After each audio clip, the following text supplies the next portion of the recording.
E agora eu vou pedir a você algo difícil. Sei que é difícil. Vou pedir a você algo difícil. Abra a sua Bíblia no livro de Obadias.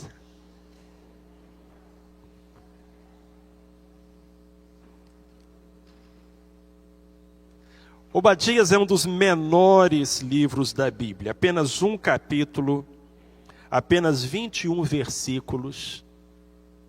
É um daqueles livros difíceis de achar, mas na sua Bíblia tem. Procura aí que você acha. E enquanto você vai procurando, deixa eu falar um pouquinho sobre esse livro. Foi escrito por um profeta chamado Obadias. O alvo principal da profecia é o povo de Edom, um povo que, apesar de ser parente dos judeus, vivia brigando com eles e que muitas vezes se mostrou agressivo e desleal para com os israelitas. Deus acabou varrendo os edomitas do mapa. Eles eram descendentes de Esaú e moravam em uma região montanhosa. O fato de morarem entre as montanhas dava a eles uma falsa sensação de segurança, porque eles podiam descer, atacar os inimigos e depois voltar para as montanhas, as escarpas, aqueles picos, e ali então ninguém poderia alcançá-los. Eles confiavam nisso. E é a esse povo que Deus endereça essa mensagem através do seu servo Obadias. Nós vamos ler o verso 1, 2, 3 e 4. Visão de Obadias. Assim diz o Senhor Deus a respeito de Edom. Temos ouvido novas da parte do Senhor, e por entre as nações foi enviado um mensageiro a dizer: levantai-vos e levantemo-nos contra ela para a guerra. Eis que te farei pequeno entre as nações, serás muito desprezado. A soberba do teu coração te enganou, ó tu que habitas nas fendas do penhasco, na tua alta morada. Tu que dizes no teu coração: quem me derrubará em terra? Embora subas ao alto como águia, e embora se ponha o teu ninho entre as estrelas, dali te derrubarei, diz o Senhor. Eu quero destacar a primeira frase do verso 3. A soberba do teu coração te enganou. Nós estamos falando sobre alguns corações defeituosos. Corações que precisam de conserto. Tem que fazer uma retífica. Porque um coração quebrado, doente, defeituoso é um perigo. Quarta-feira passada, falamos sobre o perigo de um coração derretido. E hoje o Senhor nos alerta quanto ao perigo de um coração inflado. Mas o que é um coração? Na Bíblia, o coração é o centro do ser humano, o cerne, o miolo do homem, sendo a sede da razão, das decisões e das emoções. E o que seria então um coração inflado? Lá quando a gente pesquisa sobre sinônimos da palavra inflado, estas são as palavras que nós encontramos: presunçoso, arrogante, orgulhoso, vaidoso, inchado, enfatuado, entumecido, cheio de ar, petulante, convencido, jactancioso, pedante, exagerado, soberbo. Acho que já deu para a gente ter uma ideia. Estamos aqui falando do orgulho que incha, do orgulho que infla e que é tão perigoso para o ser humano. Na Bíblia Sagrada nós encontramos a história de 3 reis que foram derrubados pelo orgulho. O primeiro deles foi o rei Uzias. Se você deixar a Bíblia marcada aí, em Obadias, capítulo 1, pode me acompanhar até 2 Crônicas 26. A história desse rei, o rei Uzias. Segundo Crônicas 26, de 16 em diante. O versículo 5, segundo Crônicas 26, versículo 5, diz: E buscou a Deus enquanto viveu Zacarias, que o instruiu no temor de Deus. E enquanto buscou ao Senhor, Deus o fez prosperar. Olha que coisa. Uzias foi um rei que começou bem, porque começou o seu reinado buscando ao Senhor. E a Bíblia diz, enquanto ele buscou ao Senhor, Deus o fez prosperar. Mas aí a gente chega lá no versículo 16. E a Bíblia fala que quando o rei Uzias se havia tornado poderoso, o seu coração se exaltou, de modo que se corrompeu, e cometeu transgressões contra o Senhor seu Deus, pois entrou no templo do Senhor para queimar incenso no altar do incenso. Mas o sacerdote Azarias entrou após ele com 80 sacerdotes do Senhor, homens valorosos, e se opuseram ao rei Uzias, dizendo-lhe: A ti, Uzias, não compete queimar incenso perante o Senhor, mas aos sacerdotes, filhos de Arão, que foram consagrados para queimarem incenso. Saí do santuário, pois cometeste uma transgressão, e não será isto para a honra tua da parte do Senhor Deus. Aí Uzias se indignou, e tinha na mão um incensário para queimar incenso.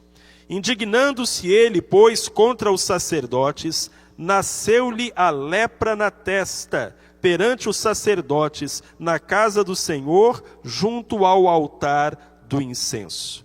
Então o sumo sacerdote Azarias olhou para ele, como também todos os sacerdotes, e eis que já estava leproso na sua testa.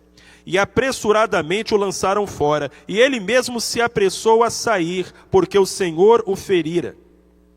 Assim ficou leproso o rei Uzias até o dia da sua morte. E por ser leproso, morou numa casa separada, pois foi excluído da casa do Senhor. Aquele rei se tornou tão orgulhoso que ele quis trazer para ele um ofício que não era do rei, era do sacerdote.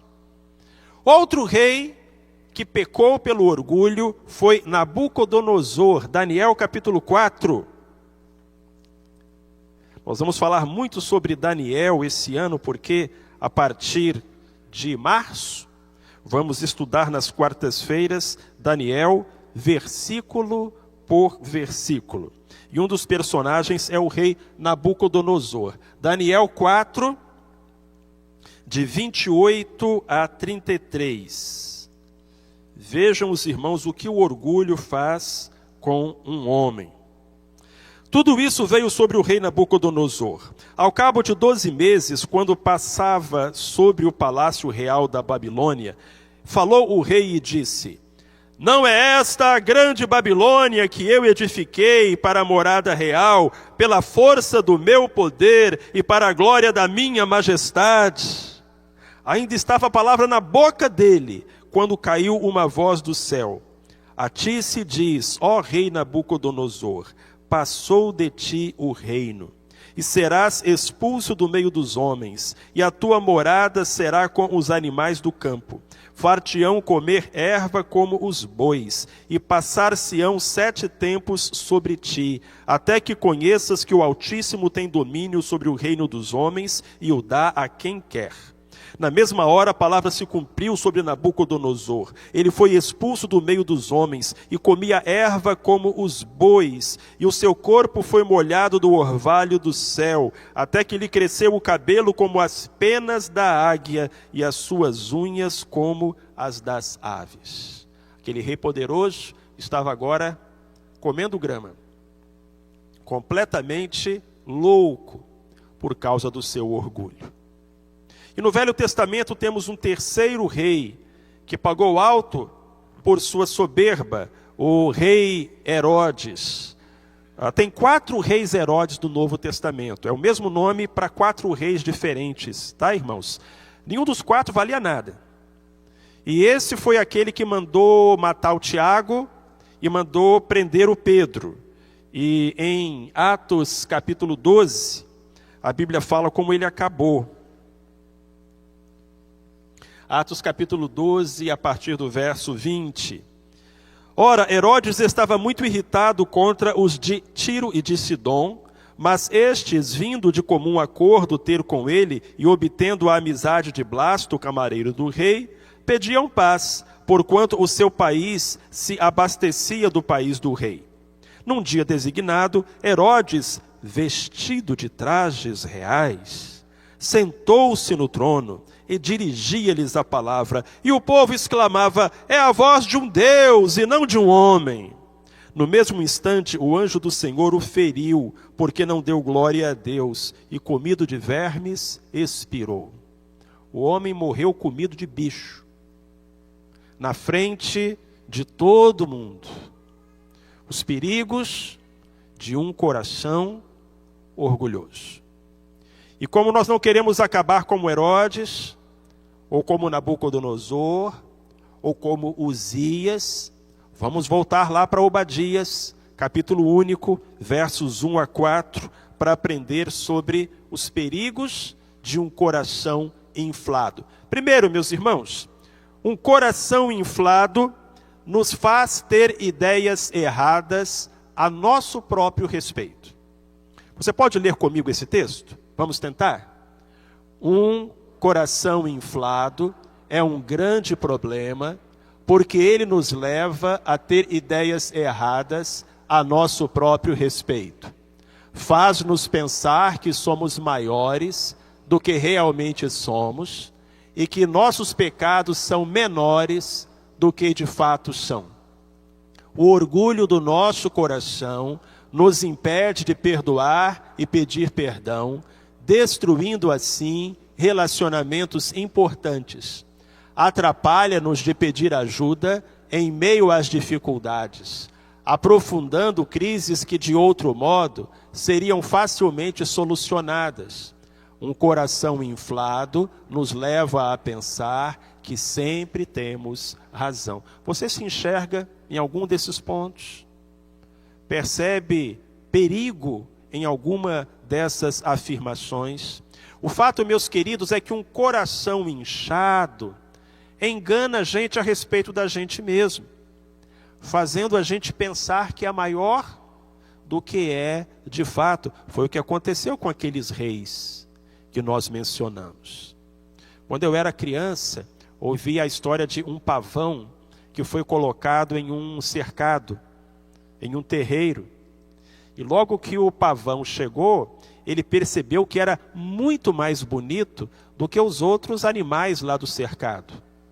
O pato, a galinha, eram todos muito feios perto do pavão. Então, quando ele chegou lá, quando colocaram ele lá, ele ficou muito orgulhoso e tratou de se exibir, abriu aquele grande leque colorido e começou a desfilar no meio das outras aves. Mas a certa altura o pavão percebeu que não estavam dando assim muita bola para ele não. E ele percebeu: o que será que está de errado? Ele olhou para os seus pés. E os pés do pavão eram mais feios do que os pés de todos os outros bichos ali do cercado. Eram pés escuros, cheios de nós, feios mesmo, mais feios que os pés das galinhas, dos patos. O pavão ficou tão envergonhado que ele fechou o leque e foi se esconder lá atrás de um dos galinheiros. É isso que o orgulho faz conosco. É isso que o orgulho faz conosco. E nós precisamos ter essa consciência, porque senão, como aquele pavão, vamos ficar cheios de vaidade, porque temos algumas qualidades ou cometemos alguns acertos, mas não nos daremos conta de que temos também os nossos pontos negativos, e os nossos defeitos e os nossos pecados. Guarda isso. O coração inflado faz você acreditar que você é melhor do que você realmente é. O segundo perigo de um coração inflado, então o primeiro perigo é que ele engana você a respeito de você mesmo. O segundo perigo de um coração inflado é que ele engana você a respeito de Deus. A respeito de Deus. Porque o orgulho do nosso coração meus irmãos e minhas irmãs, pode fazer com que nós confiemos em nós mesmos, ao invés de confiar no Senhor. Vamos ler esse texto também? Vamos juntos? O coração orgulhoso foi o grande motivo pelo qual os homens da época de Jesus o rejeitaram.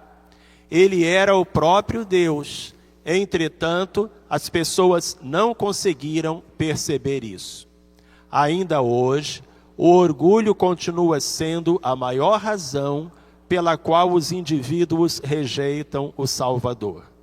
O Mestre requer dos que o seguem humildade, exclusividade e fé. Exige que admitam sua total incapacidade de salvar a si mesmos e que confiem nele para a sua redenção. Nada disso é fácil, pois as exigências da graça se chocam com a autoconfiança dos homens. E por causa disso, eles dão as costas para Cristo. Se Jesus tivesse se apresentado como um rei que nasceu em berço de ouro, que entrou em Jerusalém montado num cavalo branco, e que comandou exércitos vestido de finos trajes, talvez as pessoas da sua época o tivessem seguido. Mas como Jesus nasceu em uma manjedoura, entrou em Jerusalém montado num jumentinho, e foi apresentado, humilhado, preso e ferido por Pilatos ao povo, o povo gritou: crucifica-o, crucifica-o. Eles não queriam um rei daqueles. O orgulho impediu que os israelitas enxergassem Jesus como Jesus realmente era. E ainda hoje, há tantas pessoas que desprezam o Salvador, o Filho de Deus. Se alguém chegar com uma religião de obras, de procedimentos, e falar: façam isso e vocês irão para o céu, essa pessoa será aceita. Mas quando Jesus chega para nós e diz: olha, vocês não precisam fazer nada para ir para o céu, eu já fiz tudo. Basta que vocês creiam em mim e aceitem o poder que há no meu sangue. Então os homens vão rejeitá-lo. Por quê? Orgulho, vaidade, soberba. Então todos estes males nos sobrevêm quando nós temos um coração inflado. E cuidado, porque um espírito orgulhoso pode afastar você de Deus. Essa frase é de um escritor chamado Watson. É o próximo slide. Ele diz: da mesma maneira que Deus tem dois lugares de habitação, o céu e um coração contrito, assim também o diabo, o inferno e um coração orgulhoso. Deus não habita num coração orgulhoso, mas o diabo sim. Então é para a gente pensar, que perigo é quando a gente permite que a vaidade lance raízes no nosso coração. Agora tem um terceiro perigo. Vamos relembrar. Primeiro perigo é do orgulho enganar a gente a respeito da gente mesmo. Segundo perigo é do orgulho enganar a gente a respeito de Deus. Terceiro perigo, o orgulho enganar a gente a respeito do nosso futuro. Porque os edomitas viam para si próprios um grande futuro à frente. Eles falavam: nós vamos ser um grande povo, nós vamos dominar sobre os nossos adversários, nós vamos prosperar e enriquecer, nós seremos uma grande nação, afinal nós estamos no alto, nós estamos por cima, encarapitados na altura das rochas. Mas Deus falou para eles: eis que te farei pequeno entre as nações, e serás muito desprezado. Eles estavam completamente equivocados com relação ao futuro. E quando a sua ideia de futuro se baseia no orgulho, na vaidade, irmão, na autoconfiança, na autossuficiência, você está enganado com relação ao seu futuro. Há muita gente que olha para frente e fala: eu vou me dar bem na vida. Eu sou bonito, eu sou inteligente, eu sou rico, eu tenho estudo, sou bem relacionado, tenho o emprego dos sonhos, eu vou fazer e acontecer. Teve um homem que pensou exatamente dessa maneira. E vocês se lembram o que foi que Deus falou para ele? Louco, esta noite te pedirão a tua alma, e o que tens preparado, para quem será? Então, cuidado, porque quando você faz planos para o futuro, esses planos têm que estar baseados no poder de Deus, na bondade de Deus, na vontade de Deus, e não em você mesmo e na força humana. Vamos ler o texto? Mais uma vez. Às vezes, pensamos que temos um futuro brilhante pela frente. Contudo, se essa crença foi concebida nas câmaras de um coração inflado, se foi erguida sobre uma avaliação equivocada de Deus e de nós mesmos, jamais se confirmará. Tal fato representa um grande perigo. Iludidos por sua própria altivez, milhares de indivíduos põem a sua felicidade em risco. Sua vaidade os leva a viver sem considerar a vontade do Senhor, acreditando que por si mesmos demonstrarão sua importância. O futuro deles, porém, será diferente do que esperam. Tiago, no Novo Testamento, vai escrever: cuidado vocês que falam, amanhã iremos a tal lugar, negociaremos, ganharemos dinheiro. Aí Tiago fala: vocês nem sabem se vocês vão estar vivos amanhã. O que vocês deviam falar era: se Deus quiser, viveremos e faremos isto ou aquilo. O orgulho engana o ser humano a respeito do futuro, que muitas vezes é de tragédia, quando ele pensa que será de luz. Quando os passageiros do Titanic embarcaram naquele transatlântico, estavam muito orgulhosos. Era a viagem inaugural do maior navio do mundo. E a campanha de publicidade do Titanic era baseada nessa frase: este navio nem Deus afunda. Então eles entraram naquele navio com uma expectativa do futuro. Nós estamos indo para Nova York. E enquanto o navio avançava pelas águas do Atlântico Norte, eles comiam e bebiam e festejavam e conversavam. E o piloto, o comandante, chegou a dizer: olha, aumentem a velocidade. Não, aqui tem icebergs nessa área. Não, pode aumentar a velocidade, porque esse navio é muito bom. Esse navio nem Deus afunda. E nós sabemos o final da história, quando aquele grande transatlântico, chocando-se contra uma montanha de gelo, foi ao fundo, levando consigo milhares de vidas. A soberba do teu coração te enganou.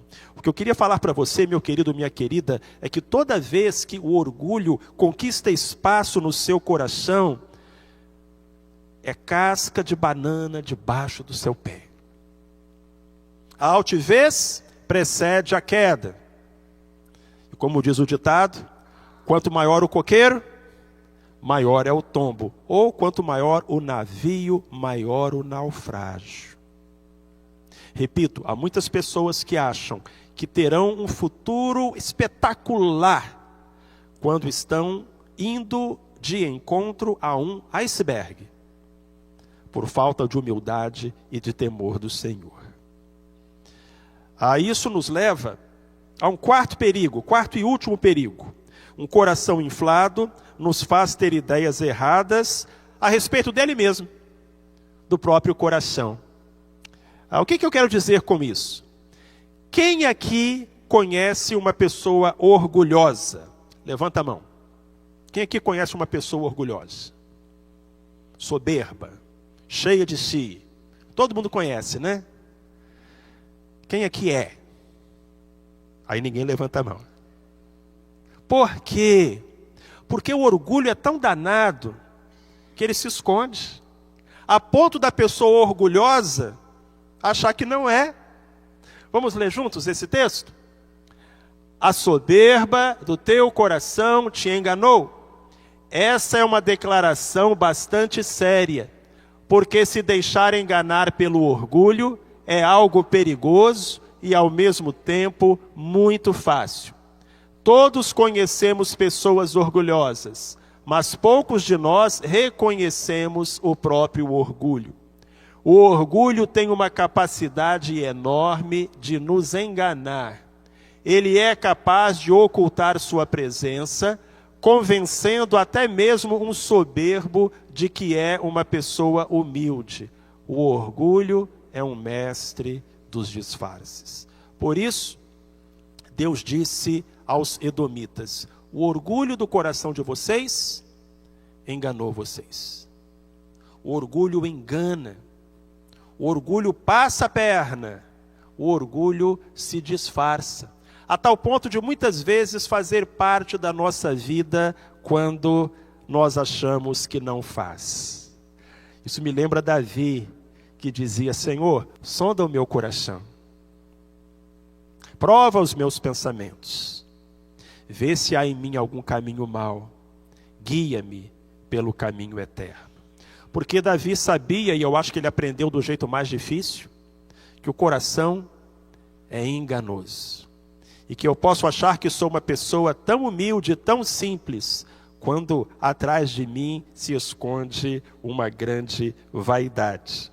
Há um dia desses, alguns anos atrás, para dizer a verdade, eu encontrei com uma ex-aluna do seminário. E aquela ex-aluna encontrou comigo: ô pastor, eu fui sua aluna, tal e tudo. Aí eu fiquei feliz, eu sempre gostei de encontrar os alunos. E quando eu era professor do seminário, eu fui 20 anos professor do seminário, o feedback que eu recebia era muito bom. Os alunos gostavam das minhas aulas. E eles não perdiam as minhas aulas. E eles elogiavam, no final da aula falavam: pastor, que aula maravilhosa. Então eu já estava acostumado a receber elogios. Aí ela me disse: pastor, eu fui sua aluna no seminário. Eu falei: é? E ela disse: eu não gostava do senhor, não. Aí eu fiquei sem ação e falei: por quê? Eu achava o senhor muito metido. Aí eu fui para casa. Aí eu cheguei para a Rose e falei assim: amor, eu sou muito metido? Aí ela sabe que foi, não respondeu nada, né? Porque uma aluna, encontrei uma aluna do seminário e ela me disse que eu era muito metido. Você acha que eu sou muito metido? Aí ela falou: pensa aí, ora um pouco, consulta o Senhor. Ela não respondeu, não. Aí, irmãos, eu fui pensar, e eu passei um dia, eu fiquei uma semana aquilo na cabeça. Depois de uma semana, eu voltei para a Rose e falei: amor, eu cheguei a uma conclusão. Eu sou meio metido. Não sou muito metido, não. Mas sou meio metido. Irmãos, o orgulho faz isso com a gente. E quando a gente pensa que se livrou dele, eu agora sou uma pessoa madura, não tenho lugar para vaidade. Ela está lá escondida.